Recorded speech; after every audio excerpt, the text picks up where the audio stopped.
7 de la mañana nosotros continuamos con más de Primera Página conversando con Rafael Uzcategui, él es coordinador general de la organización no gubernamental Provea a propósito de la visita de la alta comisionada para los derechos humanos de la Organización de Naciones Unidas a Venezuela. Quisiera saber también a propósito de esta visita de Michelle Bachelet, ¿cómo ha afectado la violación de los derechos humanos en el desarrollo de Venezuela? Sí, bueno, en los últimos años? Sí, lamentablemente hay una correlación muy clara entre los niveles de democracia y los niveles de prosperidad y de reducción de la pobreza. Ahora tenemos una situación que la propia ENCOVI ha calificado como muy grave, que es esta encuesta que hacen algunas universidades, en donde se estima que el 64% de las familias venezolanas se encuentran en situación de pobreza. Es un índice de mucha preocupación y que debería generar la reflexión de todas las autoridades y la sociedad en general para promover políticas de inclusión.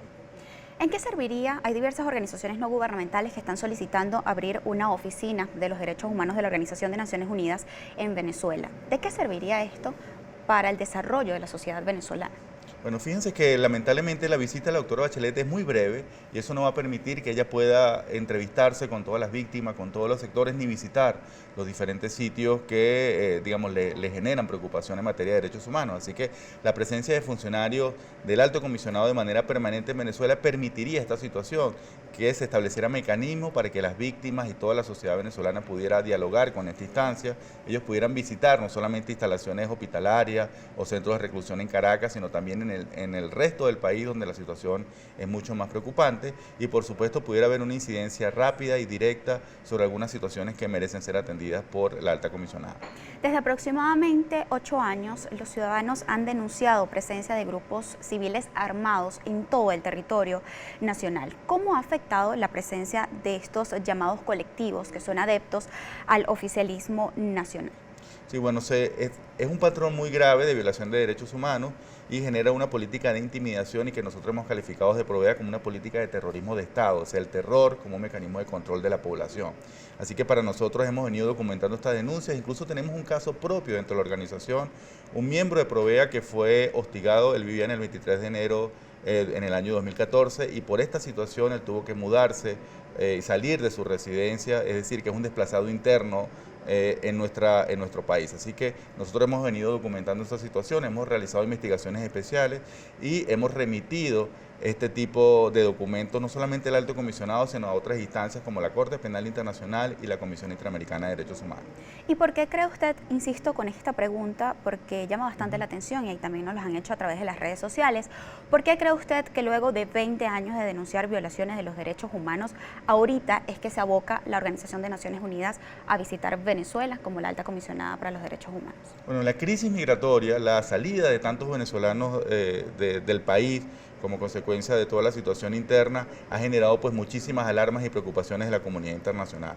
Así que lo que no lograron las movilizaciones, lo lograron los migrantes, y es por eso que entienden que no puede seguir saliendo tanta cantidad de venezolanos, porque eso influye negativamente en la economía, en la sociedad del resto de los países, y tienen una postura mucho más proactiva, mucho más activa sobre qué es lo que está sucediendo dentro de nuestro país, intentar viabilizar soluciones pacíficas, políticas y democráticas a las diferencias entre los venezolanos. A propósito de este tema y la migración venezolana, ACNUR hace algunas semanas publicó que ya asciende a 4 millones la cifra de migrantes venezolanos. ¿Ha recibido la organización no gubernamental Provea denuncias de xenofobia en países de América Latina y el Caribe específicamente? Sí, lamentablemente eso es una respuesta esperable ante tanta cantidad de personas de una nacionalidad que llegan a un territorio determinado. Y es por eso que es tan positivo tener que implementar políticas de recepción, porque los diferentes estados tienen obligaciones sobre la migración forzada y además generar políticas de concientización y sensibilización frente a esas sociedades para entender cuáles son las razones que obligan a que tantos venezolanos salgan del país. En un caso hipotético, señor Uzcategui, que esta visita de Michelle Bachelet no traiga ningún resultado a la situación política, económica y social en Venezuela, ¿cómo se vislumbra los próximos 6 meses en Venezuela? Sí, bueno, de mucha confrontación, porque cada vez que nosotros le cerramos la puerta a un mecanismo pacífico, político, institucional de resolución del conflicto, lo que estamos es generando condiciones para que se expresen las salidas de fuerza que nadie quiere, pero que bueno, siempre habrán algunos sectores interesados en generar ese tipo de condiciones adversas.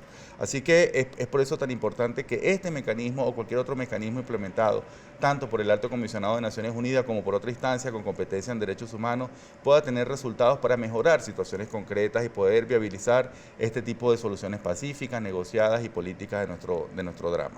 Durante esta visita de la Alta Comisionada para los Derechos Humanos de la Organización de Naciones Unidas, la oposición venezolana y la Asamblea Nacional han insistido y le han hecho un llamado a la población venezolana de salir a las calles a protestar, no solo a exigir la liberación de los presos políticos, sino también las reivindicaciones laborales y, por supuesto, salariales. ¿Apoya, provea este tipo de iniciativas, quizás para llamar la atención de Bachelet? Nosotros siempre vamos a apoyar el ejercicio del derecho a la manifestación pacífico, porque eso es un derecho humano, el derecho a la manifestación pacífica, y por supuesto todos los venezolanos que quieran visibilizar las diferentes situaciones anómalas y violatorias a su dignidad humana tienen todo el derecho y toda la posibilidad de hacerlo.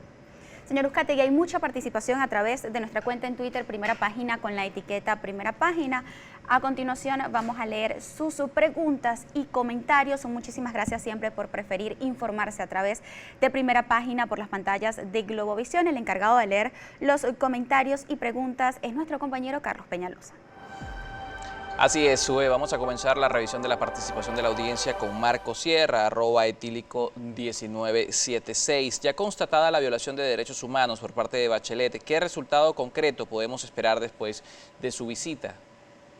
Bueno, el primer resultado va a ser un informe con una serie de recomendaciones de políticas a implementar en el país para revertir estas situaciones y la instalación de una posible comisión de investigación que lleve a otro nivel este levantamiento de información para poder realizar las aportaciones y las incidencias concretas a las autoridades venezolanas. También nos escribe Pedro Hernández, @SanPedroH. Buen día, si algo ha quedado evidente estos años es que los derechos humanos también son violados por particulares. ¿Qué está haciendo Provea para impulsar que legislaciones que penalicen a grupos ajenos al gobierno sean puestas en práctica? Sí, bueno, nosotros reiteramos que todos los delitos y violaciones de derechos humanos tienen que ser debidamente investigados y sancionados. Tenemos que promover que la impunidad tenga un alto costo social y que, por supuesto, el Ministerio Público y la Defensoría del Pueblo sean proactivos y establezcan políticas para poder que la justicia sea un derecho para todos los venezolanos sin discriminación. Luis Naranjo, @LuisNaranjo75, escribe: buenos días, ustedes quieren criminalizar al FAES y la verdad es que la gran mayoría del pueblo está totalmente de acuerdo con el trabajo que viene haciendo este organismo. Son muchos de los delincuentes que se han ido y otros neutralizados. Basta de criticar. Bueno, las violaciones de derechos humanos no son un problema de cantidad, ¿no? Solamente con que tengamos una persona que haya sufrido un abuso de poder por parte de este organismo policial, esto tiene que debidamente investigarse y por supuesto la persona tiene que resarcirse en su dignidad humana que ha sido lesionada. Así que vamos a continuar documentando y acompañando a los familiares y a las comunidades que han venido presentando denuncias sobre robos, sobre intimidación, sobre secuestros y sobre allanamientos sin orden judicial por parte de este operativo policial. Bien, vamos a cerrar la revisión de la participación de los comentarios de nuestra audiencia con el usuario @elrompeolas11 que nos escribe: ¿cómo logra el fiscal acusar de malversación de fondos sin una investigación previa? Su pronta respuesta y oídos sordos en otros casos responden a que no es imparcial. Esto en referencia a la investigación que ya ha anunciado el Ministerio Público con respecto al caso de la ayuda humanitaria en la frontera colombo-venezolana. Bueno, uno de los desafíos de la reinstitucionalización democrática en el país es una reforma profunda del sistema de administración de justicia para que investigue debidamente todas las diferentes denuncias y le dé respuesta a todos los ciudadanos, independientemente de la afiliación política, racial, religiosa de cada uno de ellos.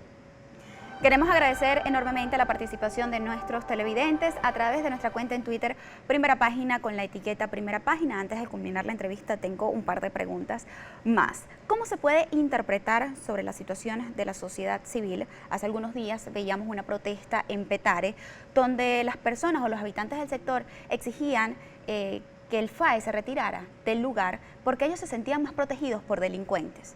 ¿Cómo se ha transformado la sociedad venezolana de preferir a delincuentes que a su juicio los protegen y no al FAES? Sí, bueno, los sociólogos hablan de la anomia en una situación en que la sociedad ha roto sus reglas básicas de funcionamiento y se prefieren unas vías alternativas. Así que lamentablemente tenemos que tener una reflexión muy profunda, toda la sociedad venezolana, para poder reinstitucionalizar democráticamente el país y sobre todo generar políticas de inclusión y de respeto a las libertades y dignidad de todas las personas. ¿Cuáles derechos se han violado en los últimos años en Venezuela? Lamentablemente el diagnóstico que tiene Provea, que tenemos 30 años de trabajo en Venezuela, es muy negativo. Cada vez las políticas públicas tienen menos resultados y eso tiene que ver con la ausencia de una revisión profunda, de una autocrítica, de correctivos y de la inclusión de diferentes actores que puedan generar nuevas perspectivas para las políticas públicas para atender las diferentes necesidades de los venezolanos. Por último, ¿cree usted que el Ejecutivo Nacional tiene la disposición de cumplir con los requerimientos que diga la alta comisionada para los derechos humanos de la ONU tras esta visita? Sí, lamentablemente somos escépticos de la voluntad política del gobierno nacional. Sin embargo, es la investidura de la alta comisionada la que pudiera generar algunas políticas que beneficien algunos casos concretos y, por supuesto, con que haya una sola liberación de presos políticos para nosotros va a ser positivo como resultado de su estancia en nuestro país. Muchísimas gracias por acompañarnos. Estábamos conversando con Rafael Uzcategui, y él es coordinador general de la organización de no gubernamental Provea. Muchísimas gracias a ustedes por interactuar con nosotros a través de nuestra cuenta en Twitter, Primera Página, con la etiqueta Primera Página. Nos corresponde realizar una nueva pausa comercial, pero no se aparte, porque en breve continuamos con más.